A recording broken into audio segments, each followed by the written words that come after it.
Y varios amigos en común estaban ahí hablando de que también ya quieren venir, está padrísimo para también escucharlos. Aquí los dejo con Alina, un fuerte aplauso.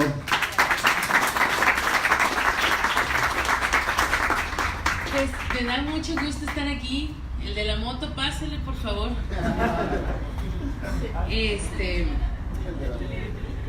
Pues que la verdad es que voy a iniciar con una disculpa por no haber venido en esos 10 años porque está increíble. Oaxaca es un paraíso, la comida, la gente está increíble. Jamás pensé que pudiéramos tener un encuentro así. Y pues yo a Pepe lo conocí en un diplomado de publicidad de una escuela que se llama Simulador de Vuelo, que por ahí en el live le saludo a Rigo y a todos nuestros compañeros que esperamos que nos reunamos en algún momento. Pero esta charla engloba un poco todo lo que me he metido, porque la verdad para mí el poder como hacer una biografía o cosas de poder definir lo que hago es muy complicado, porque siempre he saltado desde muchos puntos. Estudié comunicación, que fue un punto de partida, pero ahorita estoy terminando un diplomado de ciberseguridad y estoy investigando mucho sobre inteligencia artificial, que lo platicaba contigo.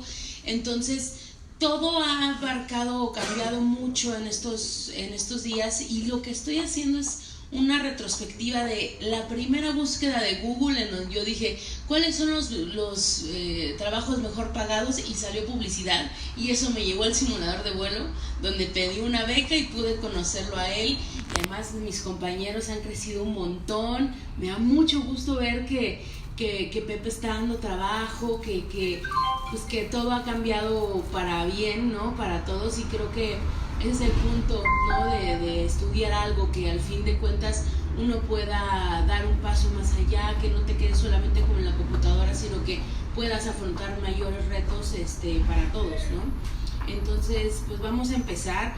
Quiero pedirles que si alguien tiene algún comentario, vayamos incluyéndolo. Ya más o menos conocí cuáles son las áreas en las que trabaja, y eso me gusta mucho porque voy a poder incluir algunas cosas particularmente de dónde se ha trabajado.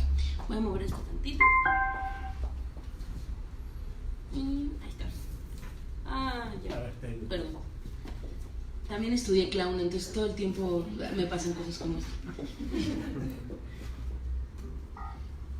Y ya está. Pues me dijo Pepe, platícales dónde has trabajado. Entonces, estudié en la NAVAC del sur de la Ciudad de México gracias a una beca que me dieron en comunicación, y como tenía beca completa, pues me dedicaba a saltar entre carreras. Estudié casi la mitad de diseño y algunas de administración de empresas.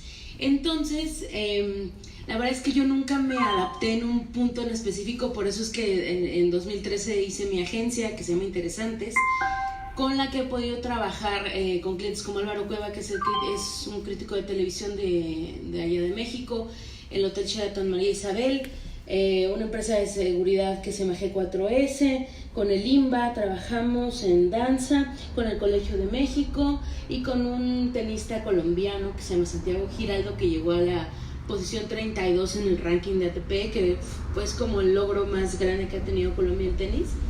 Y adicionalmente pues estuve trabajando en Gandhi, cuando mi primer trabajo, digamos, fue la librería Gandhi, porque yo tenía mucho cariño por Mauricio Echar, que era el dueño de Gandhi, y tuve la oportunidad de trabajar con Pepe Montalvo y con el departamento creativo de Ogilvy para hacerlo. Y después trabajé en 2011 con Harmon Hall, haciendo la parte digital, llevando como contenidos interesantes, pasarlos a digital, y fue un caso de éxito muy padre porque crecimos orgánicamente antes de todas las campañas y antes de todo como se echó a perder Facebook. Fuimos un caso de éxito, y además fui directora en la parte informativa. Es un poco difícil de explicar, pero después descubrí que mi vocación era ser periodista. Lo descubrí estando en Saltillo, y para mí el periodismo es algo que tengo que hacer todos los días, estar oyendo noticias, es como la estructura de mi vida. Entonces el poder estar, sin embargo, con la gente que yo admiraba, con Alejandro Paz Varela, con Rita Varela, con mucha gente que está ahorita en Radio Centro, que está teniendo una nueva ola del periodismo de la 4T o como le quieran decir, pero es una maravilla el poder haber trabajado con Lidia Cacho, con Ricardo Rafael, con muchos periodistas que pues la verdad me enseñaron mucho de investigación, y creo que hoy en día la publicidad tiene mucho que ver con la investigación. Por ahí había una chica que hacía investigación, entonces creo que se une por ahí mucho. Y pues estuve en ADN 40 trabajando con Carlos Mota haciendo periodismo de negocios en ADN 40, y ahorita tengo una sección en MBS Radio, se llama Tecnómadas. Entonces si me siguen en redes al final ahí pueden ver mi sección todas las semanas. Y después de la egoteca, ya les platiqué que yo entré a Google tratando de buscar cuáles eran las profesiones mejor pagadas, y me salió ahí la foto de David Ogilvy, las agencias de publicidad, y pues yo decía, mi sueño siempre había sido ir a vivir a Inglaterra, estudiar en Inglaterra, y yo decía, pues necesito mucho dinero, entonces, ¿qué profesión puedo hacer durante un año y irme? Y según yo era la publicidad, pero pues ya cuando llegué y vi que era trainee y nos pagaban 3,000 pesos al mes, pues vi que claramente eso iba a tardar un poco más, pero aprendí a diseñar. Yo tenía estos dibujos que ustedes vieron, que son vectores, que hacía con la herramienta de Leaf Trace en Illustrator, que ahora ya está más avanzada, y pues la verdad todo el mundo pensaba que yo diseñaba, pero en realidad era algo que hacía como de una manera, los hacía a mano y luego los escaneaba. Entonces ahí aprendí a diseñar, ahí entendí un poco cómo funcionan las agencias de publicidad, y me parece que ese modelo como lo pensábamos, pues ya hoy en día es prácticamente obsoleto, ¿no? Porque se pagaban grandes cantidades por las oficinas, los grandes clientes, teníamos Unilever, o sea, era como llegar ahí a un paraíso donde estaban las mejores marcas, pero todo era muy lento. Es decir, yo le decía a Pepe el otro día, me tenía que esperar a que el cliente me aprobara, y de ahí que el creativo se inspirara, y ahí como a las 3 de la mañana diseñando. Entonces para mí era muy, muy frustrante, muy lento, y al final pues terminé renunciando como a los 4 meses y empecé a hacer relaciones públicas, empecé a moverme mucho. Pero obviamente yo ya sabía que había como un límite. Esto le estoy hablando de 2008, pero ya empezaban a cambiar no es cierto, entré como 2000, no me acuerdo exactamente la fecha, pero ya todavía no existía lo digital como tal, existía Facebook, pero no en una forma de negocio. Entonces poco a poco todo esto se fue transformando de una manera muy rápida, como ustedes ya saben. Entonces veníamos de hacer de Gandhi, por ejemplo, es un ejemplo de esa transformación, porque veníamos de hacer bolsas de mezclilla, y ahora son memes. Y ahora ni siquiera la gente lo tiene que hacer de manera profesional. Nosotros cuidamos que fue una helvética y que estuviera centrado y que no sé qué, y joteándole al diseño. Y al final la gente agarra y pone, si leyeras, no, estarías copiando la tesis, 2 puntos Peña Nieto o alguna cosa así. Entonces la gente ya lo asumió, y ahí pues podemos ver el valor de marca tan grande que funcionó en un meme, ¿no? O que se lleva la marca diciendo cosas que tal vez ellos han tenido que salir a desmentir que no dijeron, pero hoy en día no es lo que la agencia preparó de una manera muy prolijita hacia la gente, es al revés. La ola es mucho más grande, y eso no se los tengo que decir porque ustedes ya lo están viendo todos los días, pero digamos en ese contraste, en este momento tan controlado de esta publicidad que ganaba premios, que se hacía tan cuidadosamente para poder tener un león de oro, ahora eso no importa, porque lo que importa es que sea vigente. Hola, ¿te quieres sentar acá? Ya, aquí hay lugar, también. Entonces veníamos de una agencia de publicidad en donde entrabas como, ya vi, perdóname. Es que está tomando fotos. Tenías que entrar como arte, o como copy, o como cuentas, lo cual eran 3 personajes en específico como caricaturizados, porque la de cuentas buenísima, que no hacía nada más que pintarse las uñas, con unas grandes excepciones, saludos a mis amigos de cuentas, pero ese era el modelo, digamos, como pues estás linda, puedes llegar con el cliente y marearlo y no sé qué. el copy pues en teoría como muy intelectual y leyendo al Che Guevara y así, y el arte pues como dibujando y haciendo así dibujitos.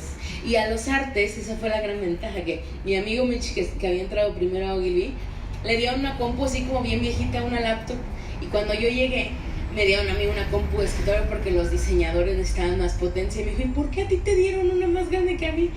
Pues yo no sé, y de ahí ya me dijo que la diferencia entre los copies y los artes, y esto era como un nivel socioeconómico, ¿no? Entonces, pues para que vean como las castas de la publicidad en ese entonces. Y apenas lo digital estaba empezando, o sea, no había ahí un sector digital, una oficinita que empezaban, y que los que ya tenían Twitter, los que medio les habían comprado un dominio, ahí había gente como medio rara, y sobre todo el lifestyle del periodista, que era del publicista, que era salir en la noche, echarse unos tragos, decir que eres DJ, así puedes ligarte a más chavas, pero un estilo como muy decadente, porque a fin de cuentas ganábamos muy poco. O sea, bueno, los que empezábamos era una cosa pues muy, muy justa, y para que te subieran el sueldo era un tema, porque tenías que ser amigo del amigo del amigo y estar insistiendo, ir a sus fiestas para que te pudieran subir el sueldo, al menos en mi caso. Pero fue muy complicado, por eso me salí. Entonces, ¿cómo son hoy las agencias de publicidad? Pues son completamente diferentes en el aspecto en el que una persona hace 4 o 5 labores, microlabores, y sobre todo que en digital hoy en día, o más bien antes en una agencia de publicidad, te decían, haz este arte, lo acababas y listo, lo adaptabas a lona, a espectacular, a digital, y se acabó. Pero hoy en día en digital la atención en redes sociales, por ejemplo, es 24/7. No hay momento en que puedas descansar, por ejemplo. Entonces, las labores entre maneja una crisis, sube el arte, edita el video, vete a reportear y toma foto, se ha vuelto inmanejable. Y lo peor de todo es que en negocios pequeños todo esto tiende a complicarse, y tiende a que una sola persona esté sobrecargada de trabajo, y sobre todo que estos rubros en Estados Unidos, en otros países, se están especializando mucho. Y quiero que vean el caso de Amazon, en donde ya hay personas obviamente de un e-commerce, estamos hablando de un centro de distribución que acaban de poner en Monterrey, a personas que están trabajando con inteligencia artificial directamente, los programadores, la gente de atención a clientes. Es decir, el potencial en digital para crecer es muy grande, pero tal vez ahorita plantearle a negocios pequeños eso pues es una fantasía, porque no va a haber presupuesto que pueda alcanzar. Y esa es otra realidad también de lo digital, que antes veníamos de estar con 3 cadenas televisivas donde los presupuestos se venían aquí, y pues obviamente había un control de las noticias, había los que pagaban la publicidad, eran los que mandaban. Y esto se reflejaba no solamente en la publicidad, en los comerciales que veíamos, sino en las pautas de los programas, lo que se decía, lo que se promovía. Y hoy en día, afortunadamente, estamos en otro modelo, que también está afectando al periodismo de otra manera, pero se pulverizó. Entonces los grandes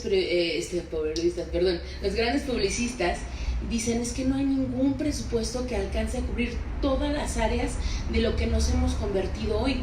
Porque antes, y me dio mucha rabia el día en que yo vi el informe de la MAP de cómo clasificaban a los mexicanos, que me parece una podredumbre mental enorme, donde decían, es que la clase D son personas que tienen 2 o 3 focos. Nunca he entendido esa obsesión por los focos, pero siempre me preguntan, yo nunca he tenido idea.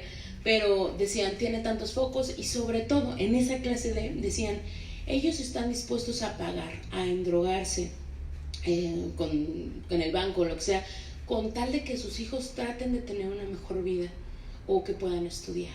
Es decir, a ellos les puedes vender educación, la que no tuvieron. Y aquí hablamos de una palabra horrible que se usa en publicidad, que es aspiracional. Porque eso es como yo lo veo, es una forma de manejar una ilusión o una frustración de una población. Pero afortunadamente hoy en día no tenemos que hacer eso, porque, o es decir, al menos no plantearlo de esa manera, porque hoy cada persona tiene intereses diferentes. Y les voy a hablar del caso de Cambridge Analytica un poquito más adelante, porque para mí el investigar esta situación pues es lo que llevó a un presidente, el presidente más importante del mundo, a la presidencia. Y no lo hizo a través de un anuncio inteligente, sus anuncios no ganaron Cannes, no tiene pues hasta donde yo vi no tenía a las chicas de cuentas más guapas, sino todo tenía que ver con darle la razón a la gente a partir de sus conversaciones y a partir de sus intereses. Entonces, sí, por supuesto, la parte económica tiene algo que ver, pero hoy tenemos que vender más que nunca ideas y sobre todo creo que ¿cómo se dirá? El éxito de esto es darle la razón a la gente. Y eso quienes están casados o tienen pareja me van a entender. Porque cuando tú no quieres pelar, sí, mi amor, hacemos lo que quieras, quieres comer pizza, perfecto. Entonces, esa es la clave de cómo Trump se presentó como el ideal para cada persona, porque les dio por su lado, porque sabía de qué tenía que hablarles a cada persona. Entonces, pues hoy las agencias tienen que meter estos términos tan rembombantes que a veces no saben manejar, como Big Data o como anuncios, desarrollo, el que hace front-end, o sea, de repente así de, oye, ya sabes Python, ahora tienes que hacer Arduino y ahora no sé qué, y pues no son recetas, ¿no?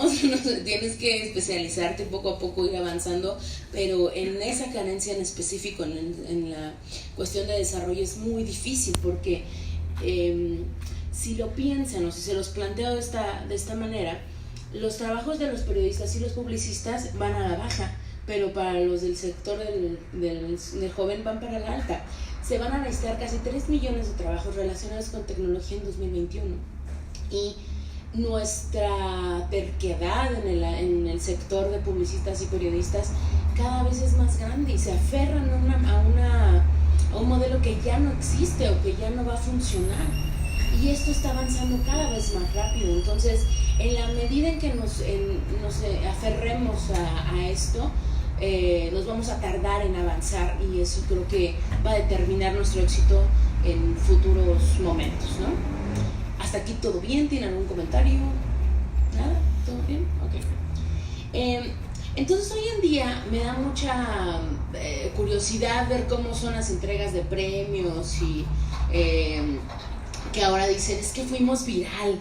En principios de 2000 todo tenía que ser viral y la gente compartirlo, y entonces ahora tú pagas un presupuesto para que algo sea viral, pero en realidad nada más pagas como números, pero esos son los reportes que quieren ver los clientes. Entonces hay un lodo, hay un humo tremendo entre qué puede ser viral o qué no, pero las campañas en sí 360 o que abarcan esto cada vez son menos las que realmente lo hacen de una forma integral, y porque además tenemos a los influenciadores, y tenemos que considerar que la forma de vender cambió, y sobre todo para generaciones millennial o generación Z, porque antes venía Maribel Guardia y nos decía, con su cuerpo escultural a los 60 años, que comprábamos un shampoo y lo comprábamos, ¿no? Y el poder de los influenciadores todavía sigue vigente. Pero la gente hoy en día tiene la posibilidad de comparar precios, de comparar preferencias, y sobre todo, piénsenlo, el poder del review. Y esto para ti que haces bienes raíces, pues es tremendo, porque si de repente yo digo en un Airbnb o en un hotel que algo no me gustó, o filtro una noticia falsa, mi reputación se acabó. Entonces, aunque muchas veces me ha pasado, y ahorita estoy haciendo un curso justamente de manejo de crisis en redes sociales para la plataforma Platzi.com, si de repente yo caigo en las manos de alguien que dice Alina violó a un niño o alguna cosa así, ahí le editan, pero voy a caer nadie va a cuestionarlo, y eso le puede pasar a cualquier persona, a cualquier marca. Y de repente las agencias de publicidad lo que dicen es, métete una campaña de 20,000 pesos de Google Ads y así acabamos con la crisis. Y no, las crisis incluso a veces es muy chistoso que he tenido que manejar crisis con periodistas con amenazas de muerte y con diferentes cosas como muy a veces escandalosas, pero las crisis no siempre son reales. A veces vemos nosotros que somos trending topic y la gente anda caminando por la calle, ¿qué onda? ¿Cómo estás? Entonces no sabes en realidad cuál es el impacto de una situación hasta que lo vives. Pero pues como vieron, por ejemplo, los 15 años de Rubí, o sea, han cambiado esas crisis para bien y para mal, pero pues cuando trasciende medios, eso es lo complicado, porque cuando un medio valida o al menos lo integra dentro de su pauta de contenidos, pues entonces ahí ya tenemos un problema de veracidad, ¿no? Entonces por eso estamos en este mundo de las noticias falsas y todo este rollo. Entonces piensen obviamente que la publicidad antes, volvemos al espectacular, era ¿qué marca de pañales voy a comprar? Ah, pues Huggies, porque lo acabo de ver en un anuncio. Entonces llego al punto de venta, ahí hay un anuncio y hay una señorita que dice llévese el pañal, le regalo otro, y entonces así se cierra la venta. Sin embargo, hoy en día tenemos Amazon o algunas cosas en comercio electrónico, y simplemente lo que hago es resurtir.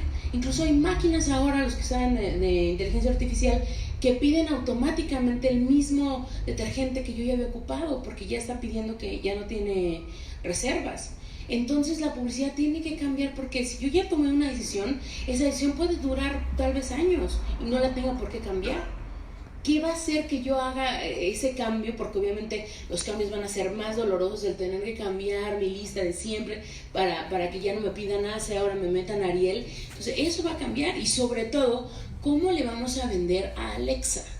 ¿Cómo le vamos a vender a Google Home?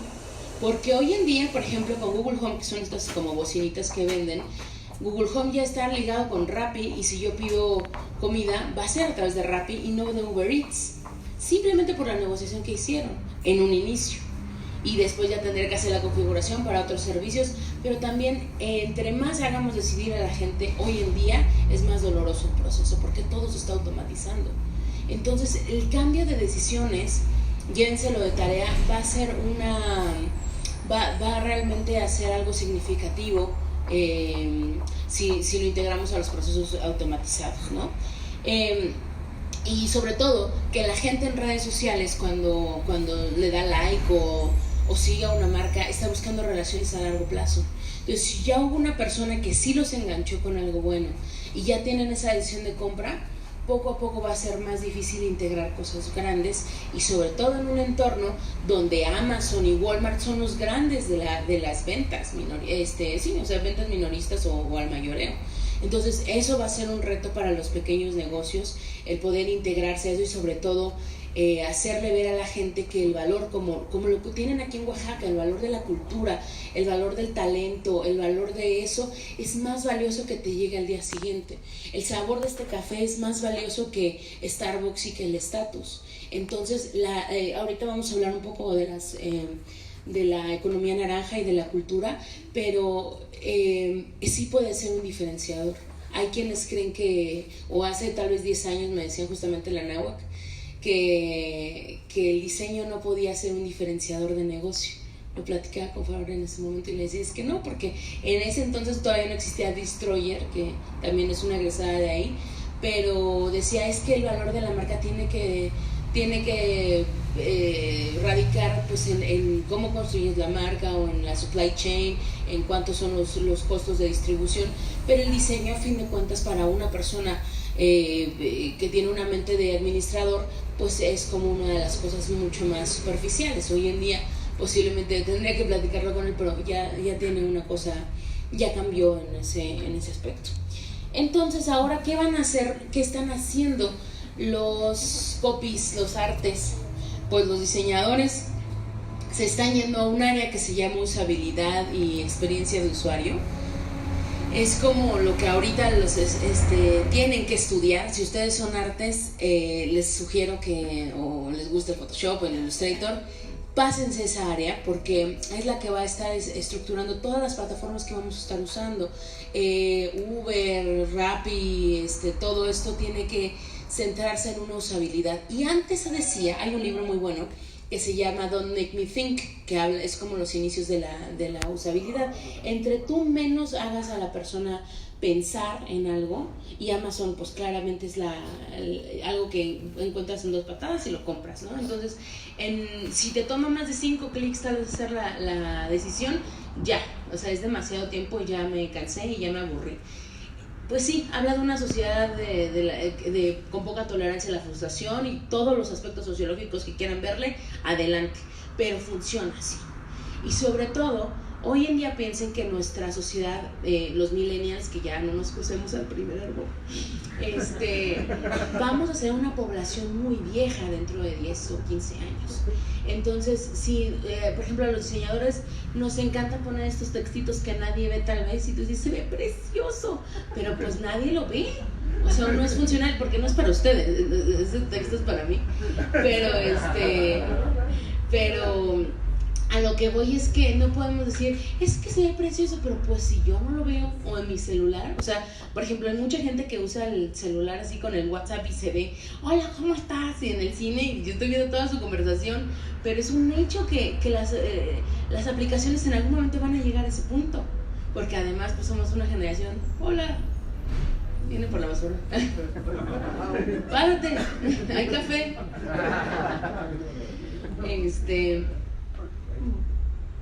en algún momento pues tenemos que empezar a diseñar para eso, tal vez, y ahí estamos sacrificando tal vez la creatividad, no lo sé, pero tiene que ser funcional en vez de bonito. La usabilidad habla de eso, y sobre todo pensar en un sector de discapacidad, porque poco a poco en este entorno de minorías y de inclusión LGBT y de todo lo que ustedes quieran, también tiene mucho que ver con la discapacidad, que puedan oír, que se pueda oír mejor, que se pueda ver mejor y que pueda ayudar a las personas que no siempre tienen el celular en la mano.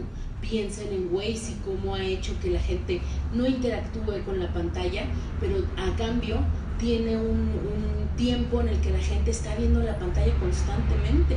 Muchas veces ni Facebook tiene ese número de cuánto tiempo la gente pasa dentro del tráfico y de Waze. Entonces piensen que tal vez ahí hay una oportunidad en sacrificar ciertas cosas por otorgar funcionalidades. Y ahora, por ejemplo, los copies de los anuncios ahora hacen content marketing, o ahora hacen Facebook Ads, o programan los robots, los Facebook Bots, o se dedican al e-commerce.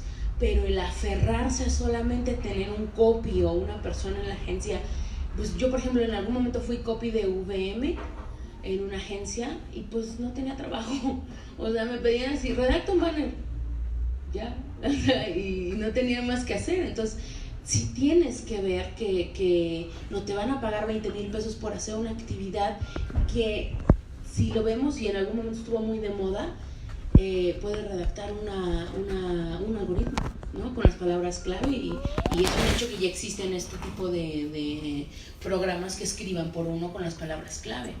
Que esté bien redactado y que se entienda no importa. Muchas veces a la gente, para posicionarlo, pues nada más lo pone ahí y ya, ¿no? Pero piensen que sí es una cosa que puede existir o que les puede quitar el trabajo en un futuro. Ahora, vamos a entrar entonces en temas sucios. En 2017 entrevisté al director de Cambridge Analytica, Alexander Nix. Vino para una conferencia en un lugar que se llama Kio Cloud Camp, y ahorita hay un documental súper bueno en Netflix que se llama The End of Privacy, creo, como el final de la privacidad. Y pues la verdad es que es un tipo encantador. O sea, él es, lo menciono porque no encuentro otra manera de justificar que este hombre se acercara a tantos gobiernos y que manejara la política de una manera tan elegante. ¿Por qué? Porque justo platicaba con Pepe eso, que la gente que hace política es como un cacique, ¿no? No, mira, yo te voy a llenar 3 zócalos y les vamos a dar su torta y no sé qué. O sea, esa idea de marketing y propaganda, este hombre dijo, guácala, vamos a hacerla muy elegante y muy propia.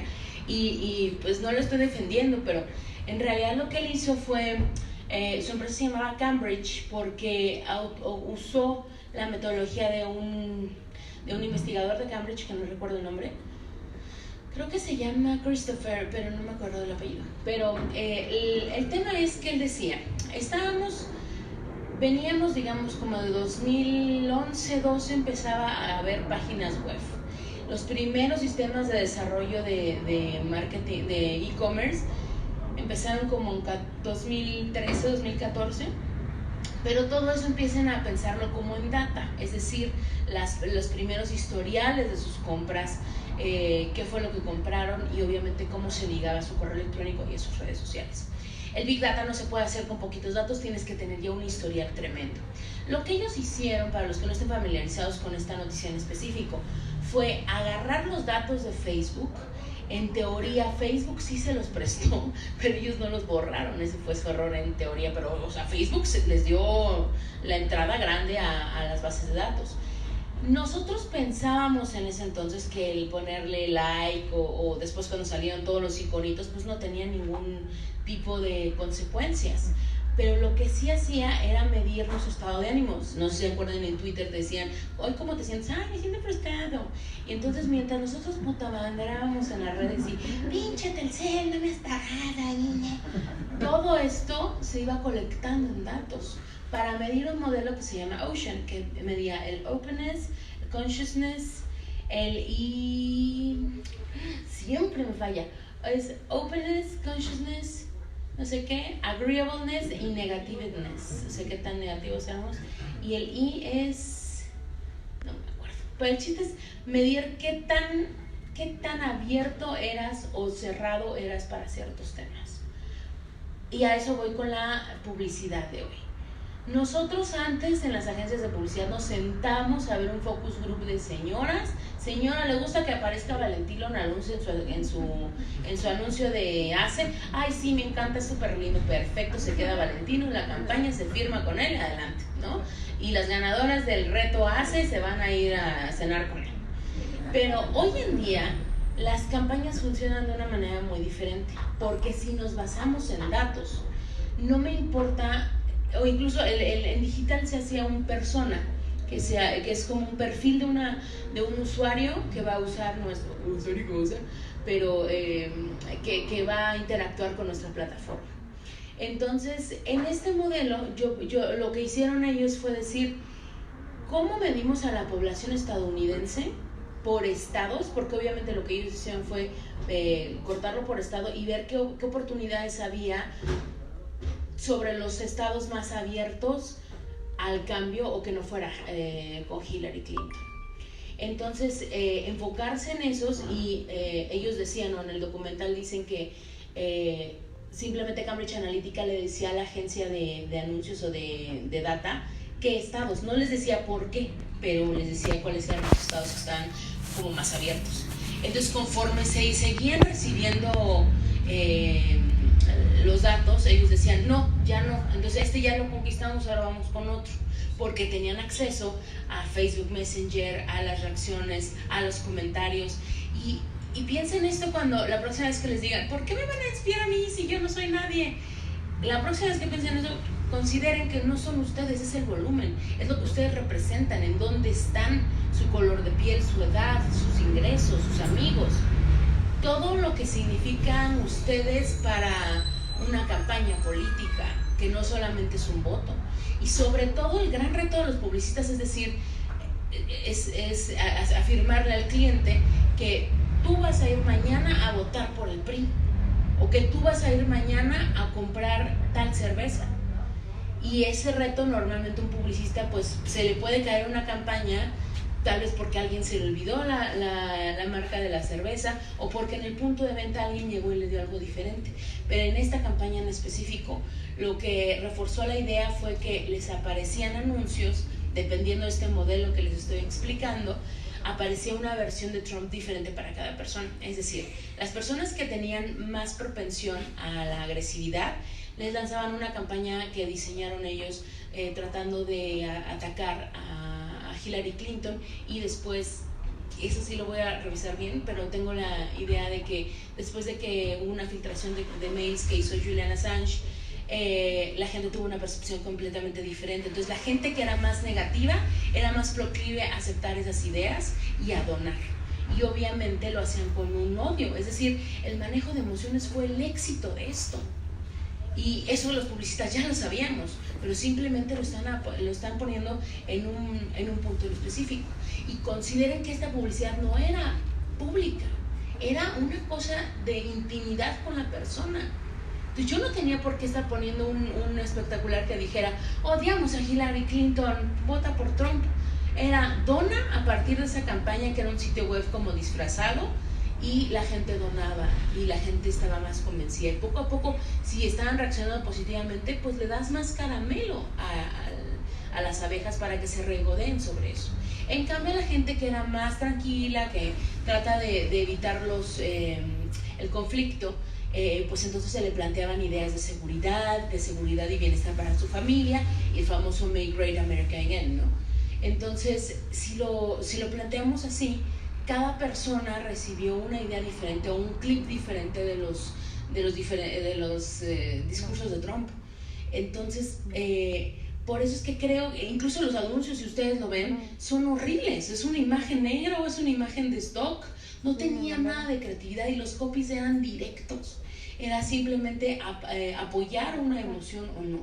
Entonces, no había un espacio para la creatividad ahí, pero sí había un espacio para el análisis de datos completos y sobre todo en tiempo real.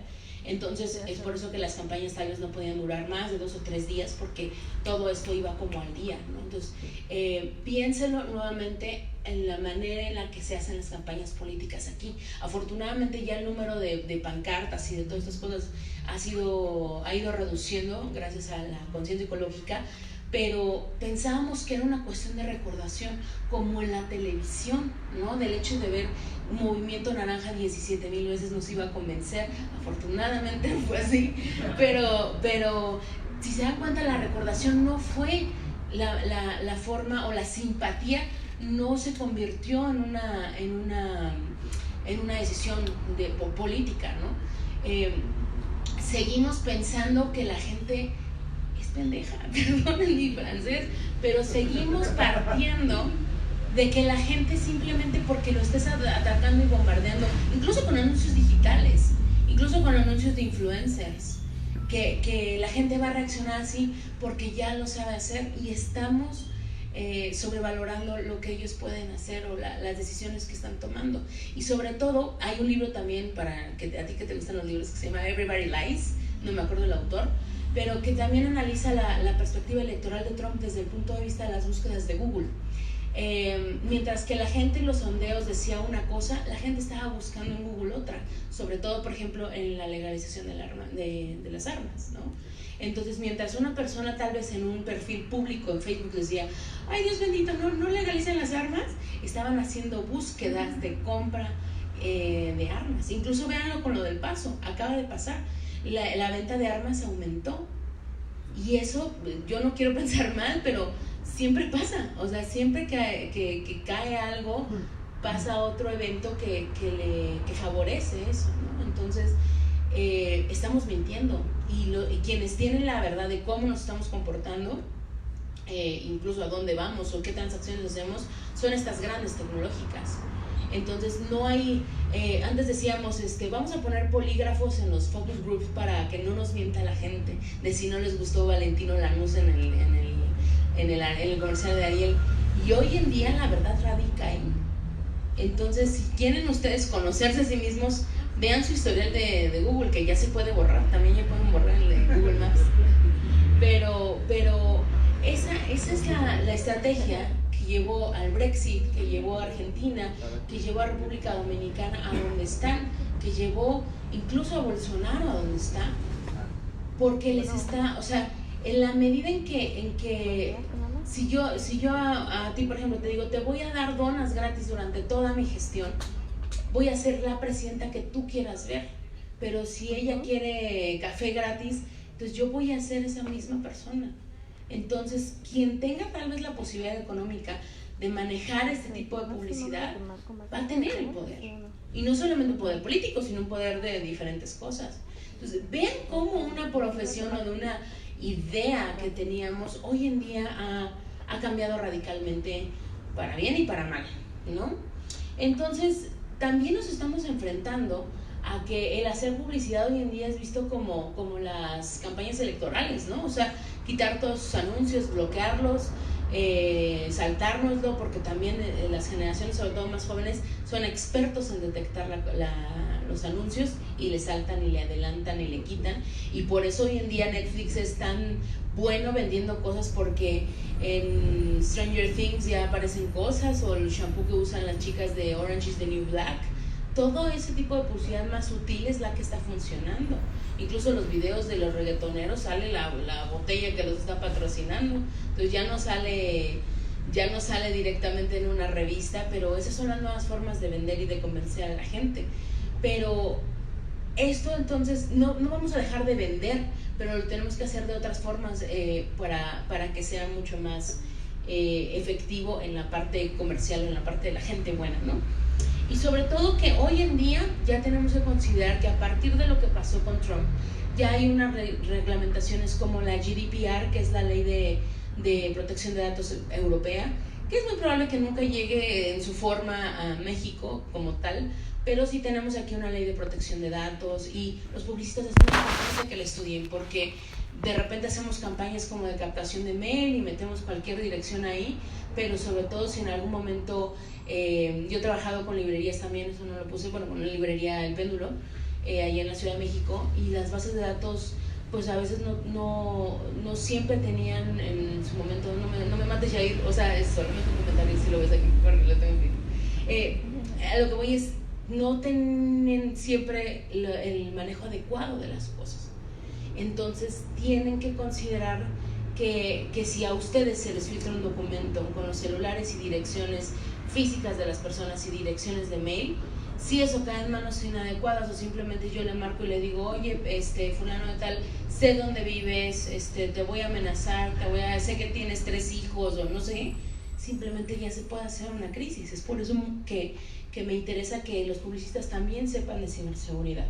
Y si me permiten hacerles una recomendación, uno de los navegadores más interesantes con los que he tenido oportunidad de descargar se llama Brave, que ya tiene contraseña, que tiene un poco más de seguridad, de privacidad sobre todo, y que navega en un buscador que se llama DuckDuckGo, como patopatogo.com, que me ha hecho volver a amar Google, porque ya no me muestra campañas. O sea, es realmente como un orden como el de hace muchos años. O sea, hoy tengo que navegar por un montón de resultados para poder llegar a lo que me interesaba, y DuckDuckGo simplemente me los quita, y es una experiencia completamente diferente. Entonces, de que hay forma de hackearlo, ya lo hay, y cómo vamos a competir contra eso como publicistas. ¿Hasta aquí alguna duda? ¿Nada? ¿Comentario? ¿Quejas? ¿Se quieren ir al baño? ¿A café? Por favor, se va a quedar, ¿no? Y sobre todo que los publicistas somos muy buenos haciendo storytelling, y también los periodistas. Entonces, esto no va a morir. Y la muestra de que esto es una gran apuesta es Guillermo del Toro. Son todos los cineastas que están en Estados Unidos contando historias. Es Roma. Y yo creo que Oaxaca podría ser 10 Romas, porque tienen muchas historias. Entonces, eso no lo podemos dejar de lado, porque a la gente siempre le van a gustar que les cuenten historias, y sobre todo aplicados a la realidad aumentada, realidad virtual y la robótica.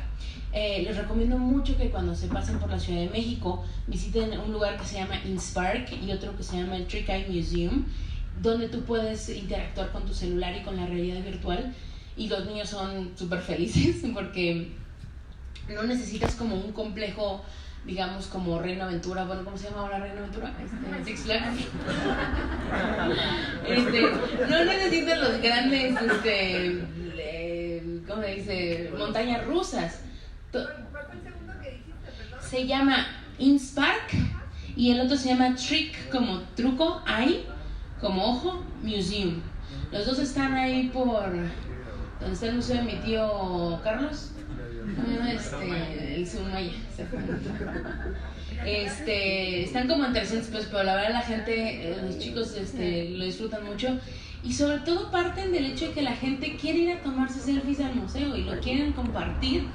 Entonces ellos abrazan esa idea o lo aceptan, y es muy padre cómo cuentan historias, y sobre todo, particularmente el Trick Eye Museum tiene, ya hay artistas de realidad virtual y de realidad aumentada, y son coreanos. Entonces estos museos, el segundo Trick Eye tiene un museo muy grande en Corea, y las mejores piezas son las que se trajeron acá. Entonces hay formas, y sobre todo no es lo mismo que ustedes le digan, mire jefecita, lavando con A se va a tener blanco, a interactuar o hacer una historia alrededor de eso. Yo recuerdo mucho hace como 9 años una campaña que hizo la ONU de realidad virtual, donde hacían que la persona se pusiera los lentes y lo sumergía en la realidad de la guerra. Y al final les pedí una donación y la gente llorando, toma mi tarjeta de crédito, asáltame. Pero porque ya lo habían vivido, o sea, el hecho de que vayas caminando por un campo minado, era una campaña para campos minados, y que tú pasaras y ya se te vuela el brazo, así como en Fortnite, pues ya, pues obviamente tenía un impacto muy diferente. Entonces, no es lo mismo hacer un comercial regañón y decir, tú que tienes todas tus posibilidades y comiste hoy y tienes un techo, dona, ¿no? Que la gente de las ONGs piensa así como, es que hay que regañar a la gente porque no valoran. No, es diferente plantear y sobre todo empatizar, y volvemos al tema de las emociones, ¿no? Y tenemos que aprender a innovar más rápido y más barato, y eso aplica para los publicistas, para los contadores, para todo, porque ¿dónde está el contador? Contador, ahora sí va a su cuarto. Hoy en día, bueno, la parte de la inteligencia artificial va un poco más adelante, pero los trabajos que son más rutinarios son los que están más propensos a desaparecer. Entonces, yo le invito a tomar un curso de Scrum o de metodologías de innovación. Hay muchos, y hay una padrísima que se llama Lego Serious Play, donde los ponen a jugar con piececitas de Lego para que empiecen a innovar, y son procesos muy rápidos. El chiste es que, por ejemplo, para las empresas de repente se hacen talleres en donde dicen, ¿cuáles son las necesidades más urgentes para que funcione mejor la empresa? No, pues hay que poner papel en el baño, por ejemplo. Pues eso nos requiere 10 pesos más. Perfecto, entonces lo ponemos, ¿no? Entonces son como juntas, pero dándoles un propósito, y ver de qué forma se puede innovar en el rubro más rápido, de una manera más práctica, pero funcional.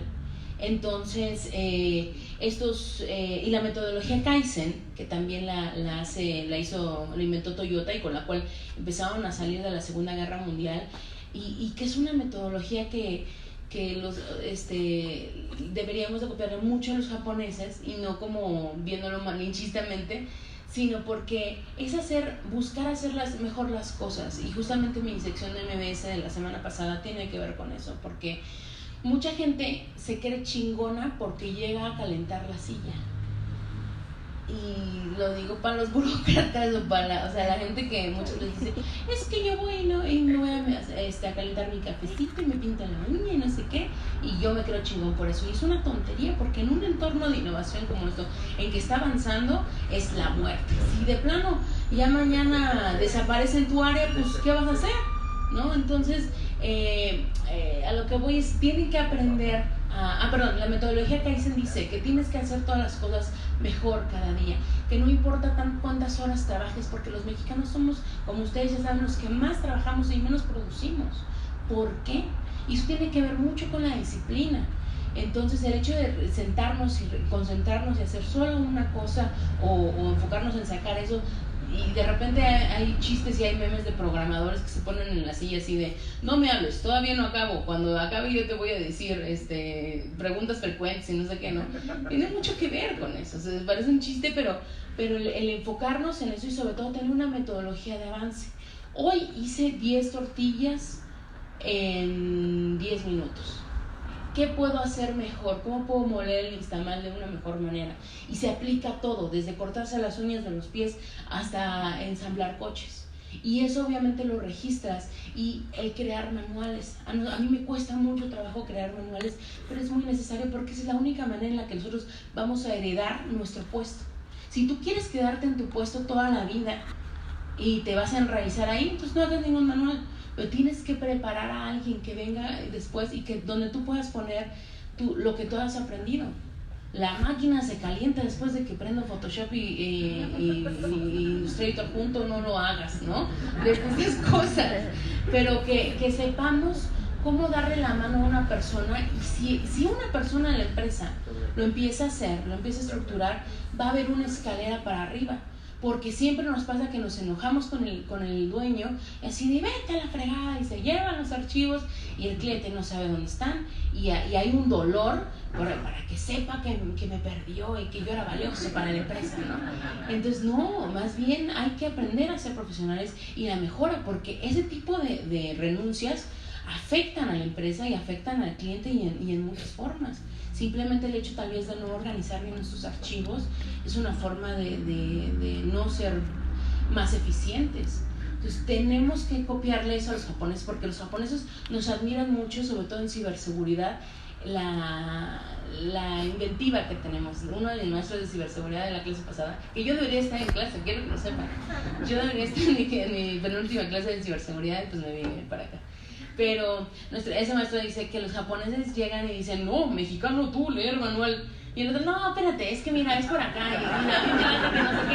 Y ellos nos admiran mucho, porque ellos se la vienen leyendo los manuales y nosotros decimos, y dicen que somos la cultura del alambrito, que con un alambrito lo resolvemos todo, ¿no? Entonces, esa creatividad es muy importante, pero también la estructura, la disciplina que tenemos que tener, porque de veras los invito a ver el caso de Toyota y cómo duplicaron su producción en muy poco tiempo, y cómo Japón, Corea y todos estos países que en algún momento, Corea tuvo una economía muchísimo menor que Colombia en algún momento, y hoy en día, gracias también a la cultura y a su disciplina y a la cuestión económica, son muy grandes potencias. Entonces nosotros tenemos muchos recursos, y con metodologías como esta lo pueden hacer. Y sobre todo, ya no es como pasar el tema de metodologías, en ingeniería lo usan mucho, que es la metodología Scrum, y a mí me ayudó mucho porque yo soy obsesivo compulsiva. Entonces yo nunca entregaba los proyectos porque decía, no está perfecto, prefiero no entregar. Les juro que fue un tema de terapia muy difícil el poder, yo de hecho, como tenía beca de la NAWA aquí, eso se lo voy a confesar a ustedes.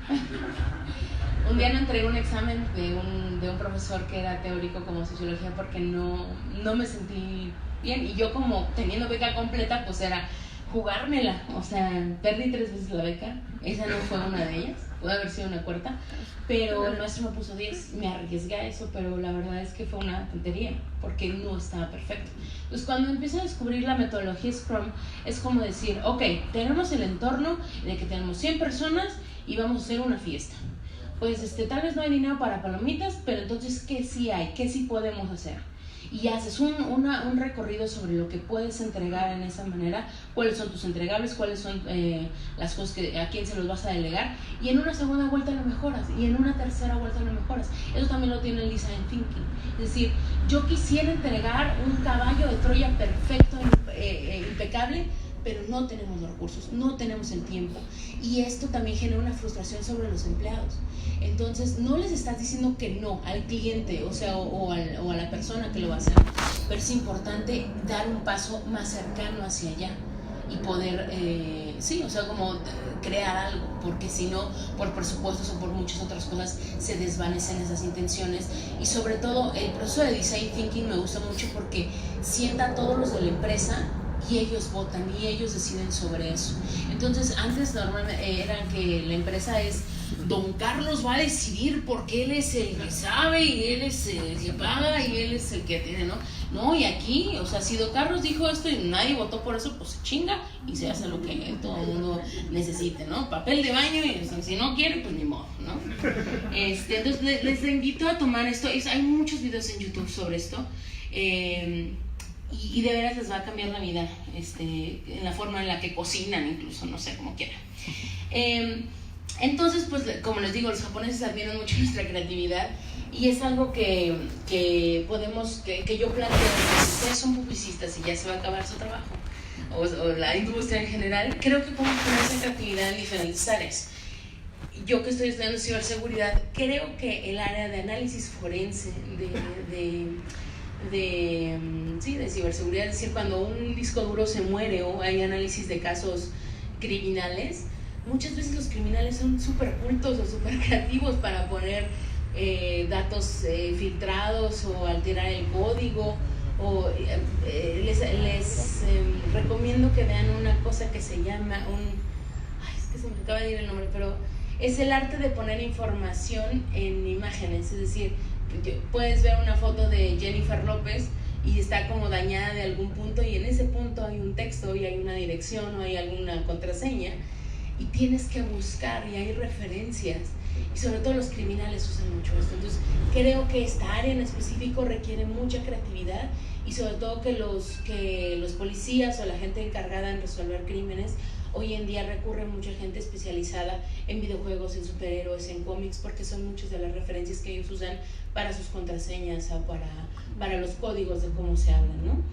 La ciberseguridad claramente también tiene una parte como de creatividad muy grande, porque pues requiere mucha estrategia, requiere mucha ingenio, porque el detectar vulnerabilidades, y estoy leyendo un libro, para el de los libros otra vez, uno de los libros de Kevin Mitnick que se llama Un fantasma en A Ghost in the Wire, un fantasma en el cable, creo que es que no me lo traje ahora, pero es bellísimo este libro porque habla de ingeniería social. La ingeniería social es el arte de poder llamar y decir: hola Telmex, soy el ingeniero Jorge Barraza y te estoy marcando porque necesito acceso a tal línea. Sí, ingeniero, ¿cómo no? No sé qué, y te da acceso y escuchas llamadas privadas, ¿no?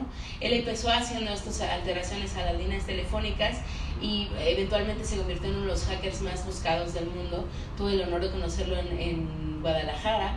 Y cambió por completo la forma en la que se hace ciberseguridad. Él estuvo en la cárcel varias veces y ese libro cuenta por qué, pero el hecho es que para buscar vulnerabilidades se puede en todas partes. O sea, es un arte, porque, por ejemplo, yo como la única comunicóloga en ese curso, pues decían: ay, es que tú no vas a poder hacer una sesión reversa, y la pude hacer gracias a un JPG, porque mis compañeros no están acostumbrados a manejar JPGs y yo sí.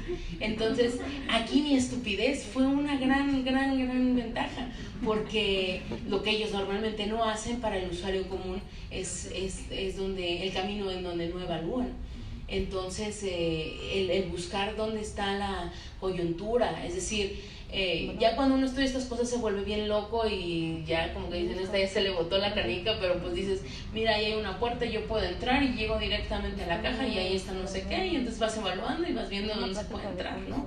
Ahí ya tienen en un post-it pegada la contraseña, y entonces si ya entro a su mail, seguramente esa misma contraseña es la misma que la del modem y la del mail y la del sistema de pagos y no sé qué, y en 3 patadas ya te volan toda la empresa. Entonces, o sea, piénsenlo, por favor, y ahí ya haremos otro taller de ciberseguridad tal vez, pero no pongan la misma contraseña en todo, por favor, y que no sean palabras completas. Hasta ahí voy a dejar mi comentario. Y también el desarrollo de software requiere mucha creatividad y requiere que, por ejemplo, ahora los community managers recaban muchos comentarios de la gente. Es decir, queremos que hagan un parque de diversiones de no sé qué con inteligencia artificial, órale, va, ¿no? Entonces, la creatividad puede venir desde muchos lados, pero los ingenieros también necesitan el poder crear cosas, por ejemplo, para discapacitados, o Uber Eats y Rappi. Todo eso pues, fueron ideas que tal vez podrían ser muy tontas, pero que se pusieron y se ejecutaron de una manera muy buena. Airbnb, por ejemplo, requirió una idea de decir: no, pues es que a mí no me gustan los hoteles, yo quiero unas casas, y hoy en día es una revolución, como tú sabes, en el sector de bienes raíces. Entonces, no hay ideas malas, hay ideas bien ejecutadas. Y vuelvo al mismo trastorno obsesivo compulsivo. Muchas veces uno piensa y quiere que la idea sea perfecta y sea única y que nadie en la tierra la haya tocado, pero pues tal vez lo que necesitas es mejorar algo que ya exista. Entonces, esa creatividad, si la ponen ustedes a trabajar, y piensen, o sea, de repente hay gente que dice: ¿por qué no hacemos una app que sea un ventilador?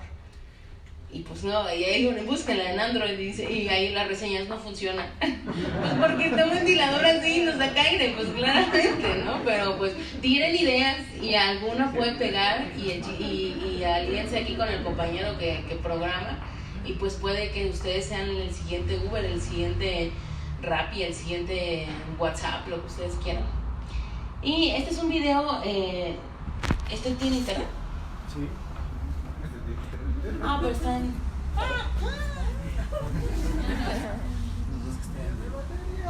Pero creo que viene en texto, ¿no? No, si no, No, si no lo copiamos. Es un PDF. La batería también. Es un PDF. es que no, creo que no me va a No, si está el link, si lo mando. ¿Cómo van? ¿Les está gustando la charla? ¿Les estoy aburriendo? ¿Ya tomaron café? Este es el momento en el que pueden pasar. ¿Quién es el locutor?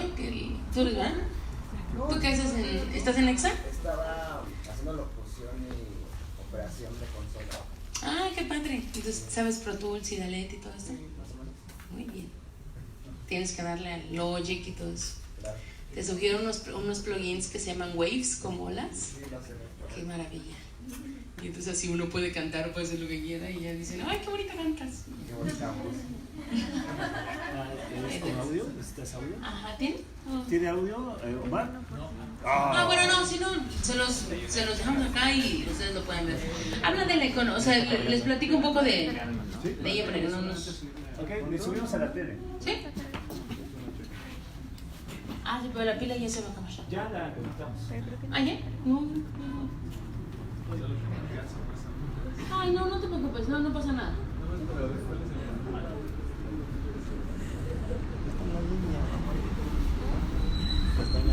Ya llevamos un buen de tiempo, ¿qué hora empezamos? A las 9, no, pues ya. No te preocupes, si no...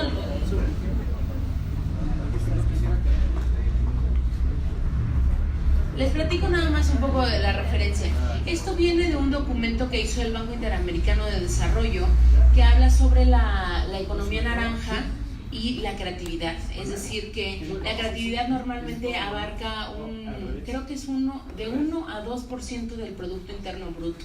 Y el chiste es tratar de aumentar esa cifra, porque obviamente pues México depende mucho de las remesas, del petróleo, pero si apostamos más a la economía naranja puede ayudar mucho a que tengamos más personas viviendo del arte, más personas viviendo de esta hermosa pintura que ustedes hacen acá, del canto, que también en Oaxaca está María Reina, que es una de las sopranos, se las recomiendo muchísimo, indígenas, y creo que vale la pena apostar eso, a que las personas podamos vivir de las industrias creativas, y sobre todo que en América Latina pues tenemos mucho de dónde escoger, ¿no? Y ahí vemos perdón, pensé que era ellos. Pienso de que el arte no sirve para nada en términos utilitarios. Para lo único que puede servir es para darle sentido al hombre. Yo no creo que haya una función más importante que esa. Es un color de alerta, es un color que no admite la falta de acción. Pueblos que han tenido que echar mano de la creatividad para sobrevivir. Todos sabemos que México es rico en recursos, pero el único que es inagotable es su creatividad. Somos uno de los primeros 20 países que exporta productos culturales y siento que ese rostro de México, la verdad, muy pocas veces se reconoce. Tenemos una ventaja sobre otras disciplinas que es que vemos realizados nuestros sueños. La cocina es una de las cosas más creativas y más expresivas que tenemos en México, por eso estamos considerados dentro de las grandes cocinas del mundo. Creo que hay pocos países en el mundo con tal nivel de imaginación, locura. Siempre estamos invente. Porque yo no nada más soy creativa en escultura, o en dibujo, o en diseño, sino mi manera de vivir es creativa, es diferente. México tiene el potencial de convertirse en el centro de las industrias creativas de toda Latinoamérica. México puede ser una potencia en creatividad si dejamos nuestros complejos a un lado y nos unimos. El entender que esto nos pertenece a todos, que nos conviene que al de al lado le vaya bien. Va a abrir muchas puertas a la gente que realmente tiene ganas de crecer y tiene ideas en la cabeza y tiene hambre de crear. podemos ayudar a resolver problemas que parecen no tener solución, sobre todo si lo hacemos juntos. Pues ideas maravillosas, tenemos muchas personas, hay tanta gente que a lo mejor por aquí tiene una idea, por allá, pero no se conocen. Me parece súper importante propiciar esos encuentros para que las cosas se realicen. Juntos podemos lograr y convertir a América Latina y el Caribe en la región más creativa del mundo. Hola queridos amigos y amigas, creadores creativos, los quiero invitar a la iniciativa del Banco Interamericano de Desarrollo, la economía naranja, de convertir nuestra creatividad en una divisa que sea el motor de nuestra sociedad. Y los invito a todos a que nos unamos en este frente común, en este frente naranja de la creatividad. Los únicos que haremos crecer las industrias creativas, o sea, la economía naranja, somos nosotros los creadores. Yo haré lo que me toca, componer canciones. Abrirnos a ver lo que hace el otro y a festejarlo. Hay que quitar diferencias, hay que quitar egos. El ego yo creo que en la creatividad no sirve de nada. Si uno tiene la posibilidad de crear, pues también tiene la obligación de compartir y de colaborar con otras mentes que enriquezcan lo que tú tienes para otros. Descubramos, conquistemos, subamos esa cumbre que está allí.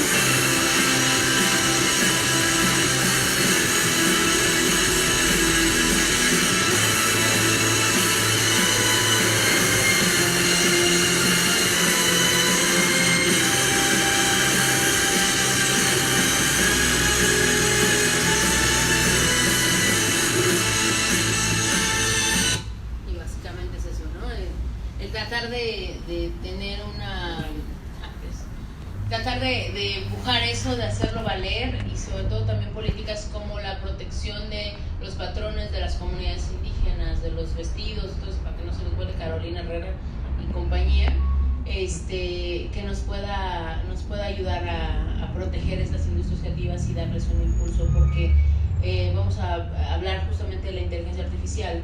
Ahí es donde mucha gente piensa que lo que esté automatizado, es decir, las labores, como le decía el contador, lo que es más automatizado es lo primero que va a desaparecer. Y esto también se dijo en el Women's Forum de la Ciudad de México, que las personas que realizan labores muy mecánicas o muy comunes son las primeras en desaparecer, y desgraciadamente la mayor parte de ellas es realizada por mujeres. Entonces la inteligencia artificial va a tener un impacto mayor en las mujeres, y es algo que me preocupa, y quisiera decirles en particular a las mujeres que necesitamos capacitarnos en sectores de tecnología, porque Platzi, justamente la escuela con la que estoy trabajando, tiene esta idea de que los países de Latinoamérica dejen de ser potencias pues como que dependan justamente del petróleo, y traten de apoyarse más en el talento y sobre todo en el desarrollo de tecnologías. Entonces, si ustedes se dan cuenta, cuando una persona sale de la pobreza de una manera más rápido, y eso también lo tiene evaluado la ONU, cuando una persona tiene acceso a una licenciatura, sobre todo las mujeres, se habla de una estructura que se llama los techos de cristal, que es un crecimiento muy frágil, que alguna situación de violencia o incluso una enfermedad puede romper ese avance que ya había, porque obviamente hay mujeres, y sobre todo en las comunidades indígenas, que vienen, se llaman los pisos, las escaleras rotas, que son mujeres que ni siquiera pudieron acabar la secundaria, y que obviamente tamales, ¿y de qué estaba hablando? No, las escaleras rotas tienden mucho a que la gente que no pudo progresar no pueda tener un acceso a mayores sueldos, es decir, se quedan en un rango de sueldo que va de los 3,000 a los 7,000 pesos, y el hecho de que ellos puedan duplicar o aumentar su ingreso es mucho mayor, lo cual los hace propensos a violencia física, a caer en fraudes, en muchas situaciones, ¿no?, económicas. Y el otro, no me acuerdo qué es, los pisos lodosos, creo que le llaman, que son personas que obviamente ni siquiera pudieron tener acceso, o a veces no pueden ni siquiera escribir su nombre, y en contextos de pobreza pues obviamente eso los hace incluso susceptibles a la esclavitud, es decir, una esclavitud no dicha como tal cual, pero pues sí, con sueldos muy bajos, sin acceso a salud, y sobre todo pues también considerar que las mujeres estamos en todo lo que tiene que ver con los hijos, con la salud reproductiva, con las violaciones. Todo está muy relacionado con estas situaciones de violencia. Entonces, cuando una mujer estudia algo relacionado con la tecnología, su pase de la pobreza a la pues digamos con un nivel básico estable es mucho más grande. Es por eso que hay una empresa que se llama Laboratoria, que está trabajando con mujeres en necesidad y que les da 6 meses de capacitación en programación completamente gratuitas y los empieza a poner en empresas, obviamente con sueldos pues mucho más grandes de lo que podrían ganar como afanadoras o como recepcionistas o como edecanes, este tipo de cosas que siempre se les están ligadas como a la mujer. Yo no estoy hablando como mal de una profesión, sino a lo que me refiero es que la posibilidad de progreso ante estas actividades, tal vez a veces como puestos de la calle o algunas otras cosas, pues es un cambio completamente grande y representan el crecimiento para su familia, para su comunidad y como para todo. Entonces, pues solo considérenlo, y si hay alguien que quiera informes al final de esto, pues se los puedo repetir. Las áreas que están más proclives a desaparecer son la contabilidad, la administración, la limpieza, la programación en cierto sentido en algunas de las fases pues más básicas, el diseño también en algunas de ellas, el diseño más básico, las redes sociales, la atención a clientes y los juegos, es decir, como los... no sé por qué puse juegos, yo hice las 3 de la mañana y no me acuerdo los puntos. Entonces, sí, o sea, piénsenlo, es decir, incluso los community managers hoy en día están programando bots y esos bots son los que están dando atención o respondiendo a las preguntas y pues obviamente esto puede tener un impacto en los sueldos y en cómo estamos resolviendo. Y creo que son los últimos 2 puntos. Para ir cerrando, necesitamos contemplar también la ética. Ante todo lo que les platiqué de Cambridge Analytica, sí viene una ola en la que tenemos que considerar el poder hacer las cosas bien, el dejar de ser unos pendejos. Perdón que mi francés otra vez, pero pues sí, es que así se dicen las cosas, ¿no? Tenemos que saber que si estamos robando, estamos robando. Es decir, ya no podemos pensar que si tuve tal teléfono o que si tuve acceso a tal información privilegiada, si hay algo que nos pone en una ventaja, puede que no sea necesariamente legal o beneficioso en aspectos políticos como que les acabo de poner, ¿no? Entonces tenemos que aprender a manejarnos en un entorno de transparencia. Si han visto la serie Black Mirror en Netflix, entenderán que esto, solo como para plantearlo, antes decíamos, yo soy una buena persona, a mí, investíguenme, yo no tengo nada que ver. Pero cada vez que hay alguien que me dice, yo no tengo problemas si me espían, y de repente les preguntan, ¿no tendrías problemas si filtran alguna foto de ti desnudo?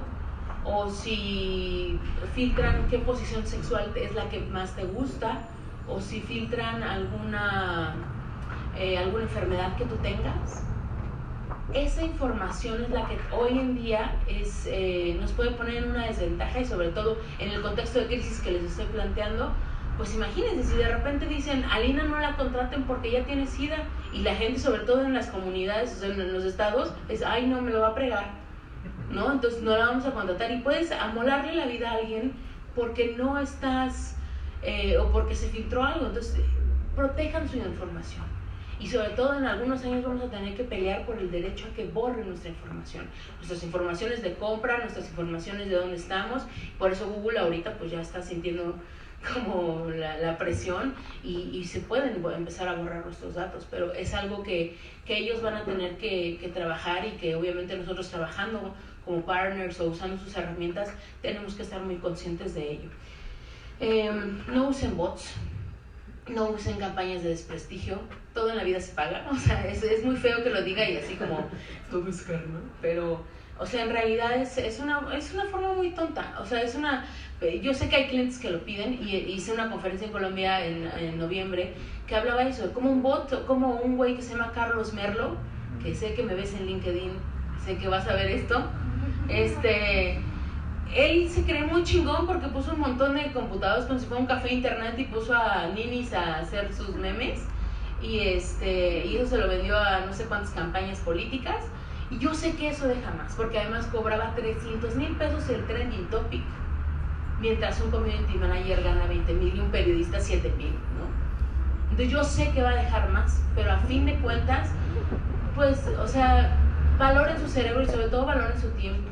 Y no se los digo como en un entorno de trabajo, de decir, ay, me están pagando por hacer memes, mamá, mira cómo estoy triunfando en la vida.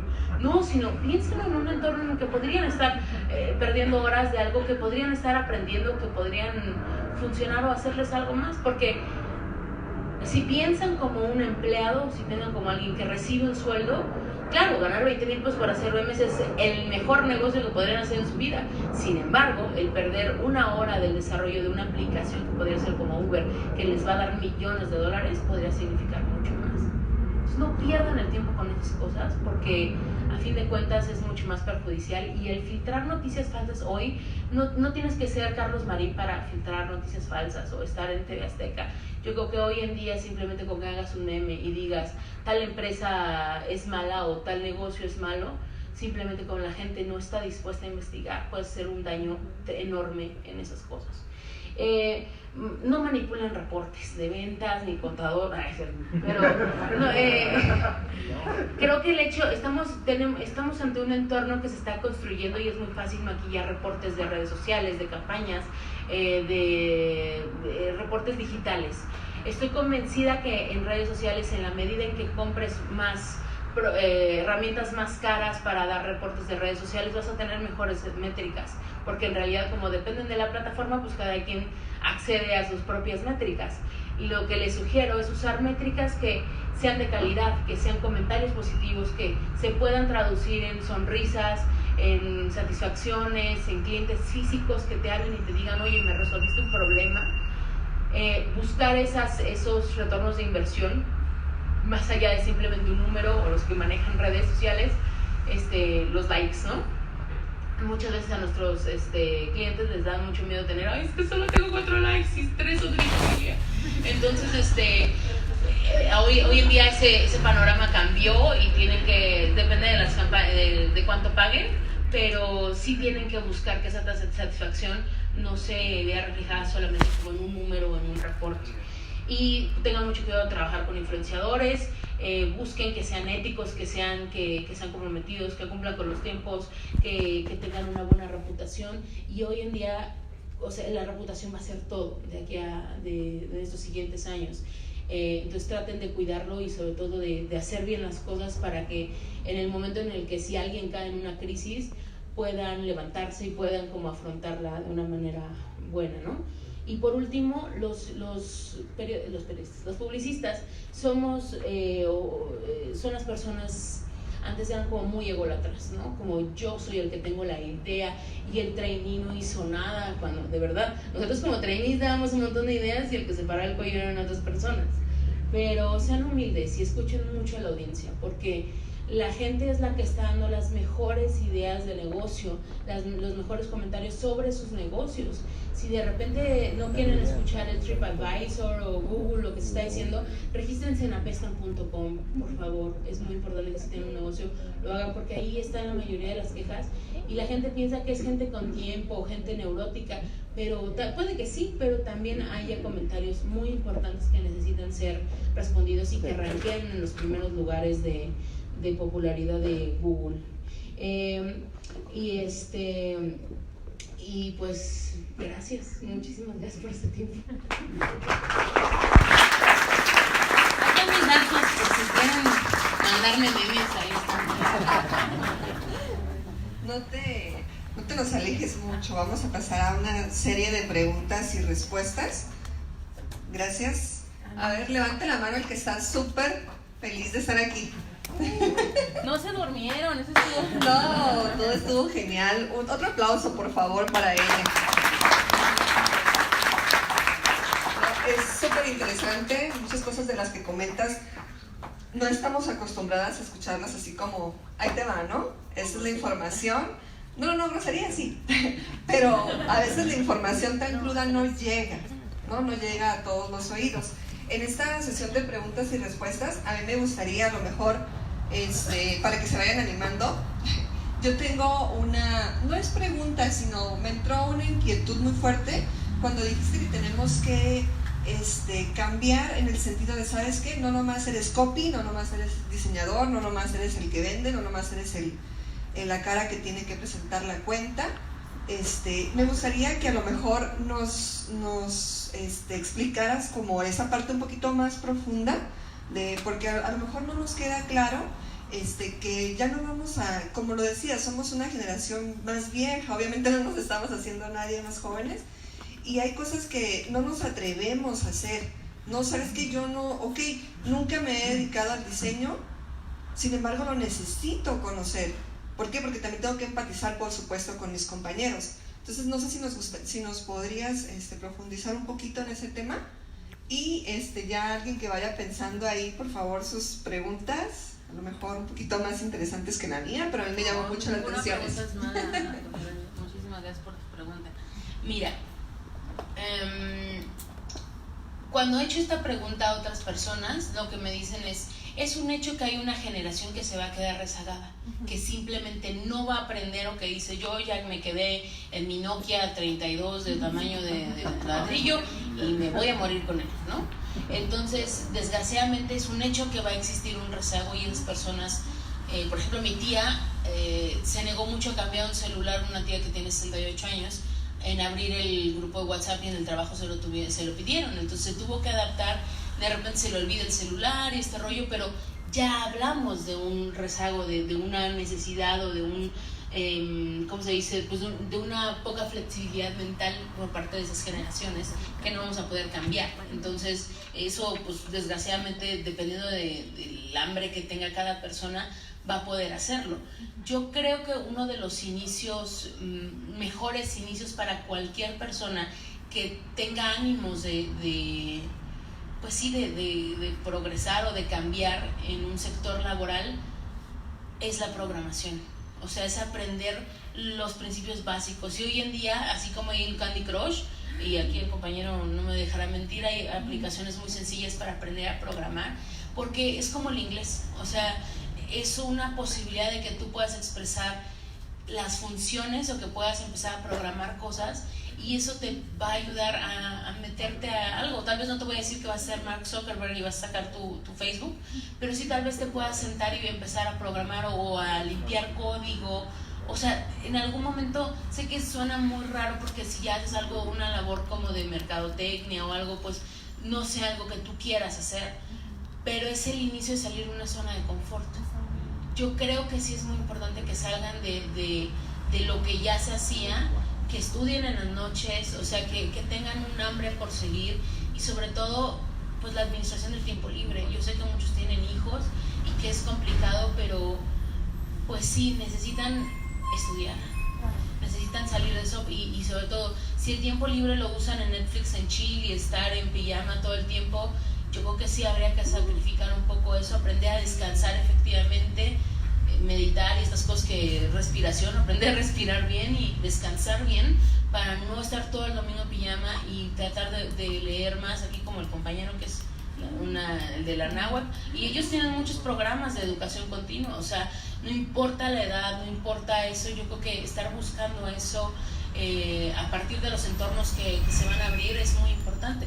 Y yo la verdad es que vi el anuncio, por ejemplo, del diplomado de ciberseguridad en Instagram, y yo que estaba haciendo la investigación de Cambridge Analytica, dije, pues me gustaría, y me inscribí. O sea, fue una cosa muy impulsiva, y claramente pues todo el mundo me decía, pero pues tú siendo comunicóloga, ¿qué? ¿Dónde está la comunicóloga? Llegaba, decía el maestro, saludos maestro Misael, que me está viendo también.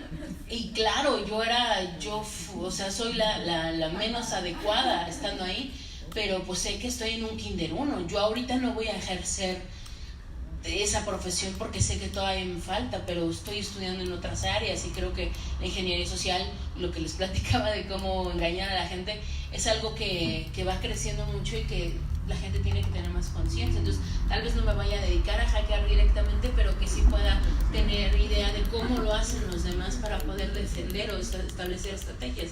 Entonces, me salí de mi área de confort. ni modo, ¿no? Pero no sé si con eso contesté tu pregunta. Sí. Y otra es la libertad financiera, aprender a administrar nuestros presupuestos, tener un ahorro, tener eso para que también podamos trabajar no hasta los 80 años, digamos, porque los planes de pensiones también ahorita están cayendo, entonces tenemos que aprender